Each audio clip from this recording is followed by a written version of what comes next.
Hey, everybody. I'm Darcy. I am the creator of the Vibrant Woman program. I'm a founding member of MAF Method certified health coaches and practitioners. And for our talk today, most importantly, I'm the mother of a child that was brain injured. I want to tell you a little story today. This is for the moms. So, when I was a very young single mom, still in college, I had my daughter Haley.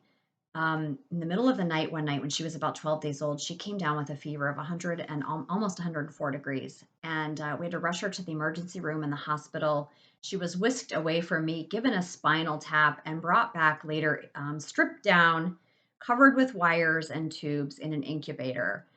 She had spinal meningitis. So we almost lost her. Now, I didn't lose her. And I actually felt very guilty then for what I wanted next because what I was told is, you know, she survived. You have your child. She's alive. And I didn't just want her alive, I wanted her alive and well. Can you resonate with that? And I was made to feel like maybe I was asking for too much, like I should just be grateful that I had my child. Don't ask for more, you know? She is what she is. And what she was at that time was a tiny, tiny brain injured baby with a huge, long list of labels, disability labels that were supposed to be, according to the experts, the story of her life to come. We left the hospital with those long list of labels, an unknown prognosis for her future, and a big bottle of phenobarbital. And I was told to take her home and raise her as a normal child. So I had no idea what that meant. Remember, I was young. I was single. I had no idea what I was doing.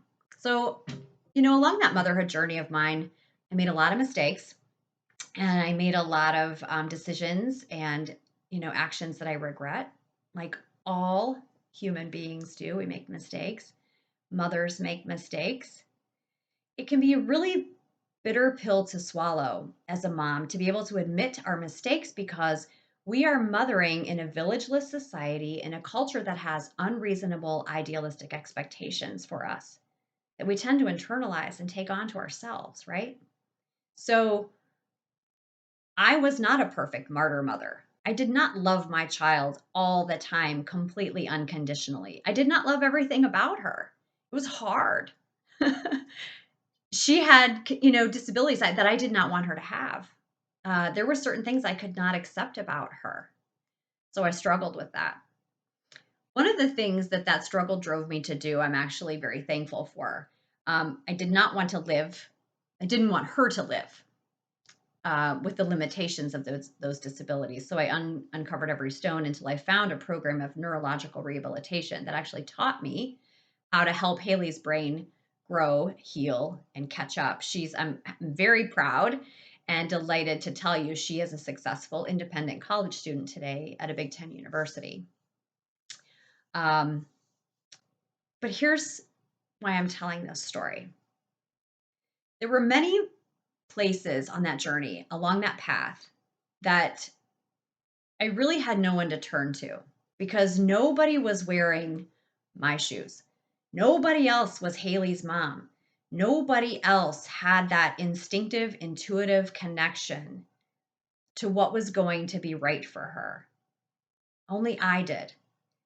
And I had to rely on that fiercely, fearlessly, faithfully every step along the way because that was the only guidance I could really trust to make sure that I was staying on the path to my dreams for having a daughter who would be capable, who would be independent, who would be seizure free, who would be medication free.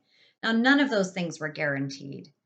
None of those things are guaranteed. That was just my dream for her.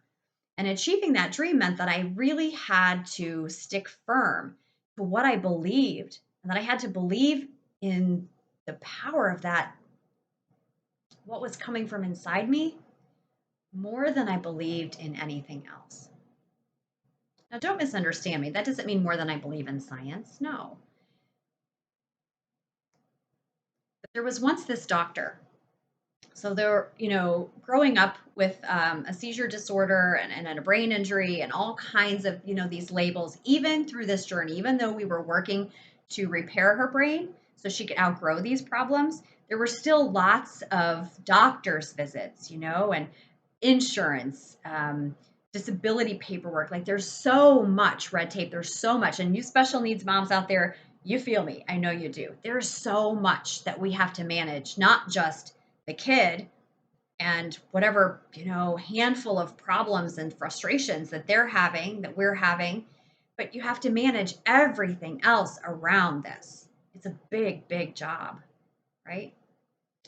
So there was this one doctor, a neurologist, who at a checkup that was required for disability took a look at Haley's EEG. And she was very direct with me. And she said that based on the findings of this EEG, this child was at risk for seizures and that this child needed to be medicated. And that the story I was telling her was that, yes, she's at risk for seizures. And yes, this is still an abnormal EEG, but this is the history. We've tried all of the medications.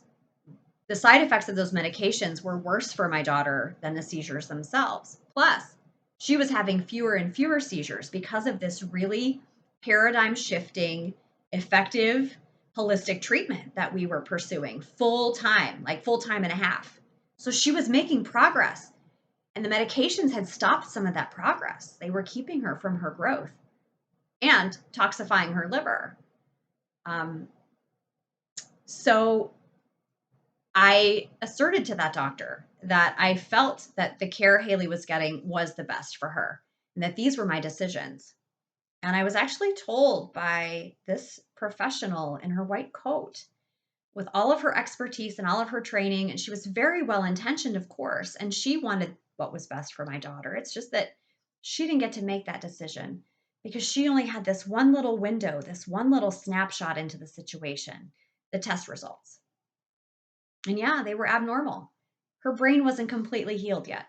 And she was at risk for seizures. That is a fact that I lived with every night when I put my head on my pillow and tried to fall asleep in the next room. This was a reality that I lived with.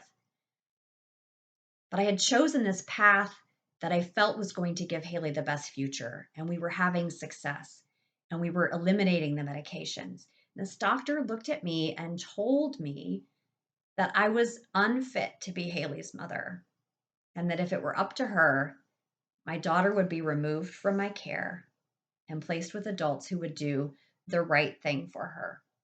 The right thing meaning follow that mainstream protocol that she was taught, which did not account for my instincts, my hard work, my research, the progress Haley was making. None of that. She took none of that into account. And she told me I was an unfit mother. Now, as much as that hurt, as much as that hit me in the heart, as much as I felt the gut punch of that day, it was not going to deter me from doing what I knew was right. Haley was old enough to understand what was happening. We had a conversation about it on the way home. She didn't want to take more medications. She remembered how they made her feel sluggish and sick and slow, confused, nauseous, unable to sleep through the night, unable to fall asleep on her own without a death grip on my elbow. That was her security bit, was hanging onto my elbow at night. Maybe the skin there gave her some place to pinch hard that I could actually tolerate. That was her anchor. And so, needless to say, I thank that doctor very much for her expertise. And I took my child home with me. And you can read the rest of that story when my book comes out later. The point is, Haley's well today because I followed my instincts. The pain of that moment has lived with me in some small way over all of these years because, mothers, I want you to sit still for a minute and take a deep breath and tell me the truth. I'm not alone in wondering, in my heart of hearts, if I'm actually a worthy enough human to be a mother.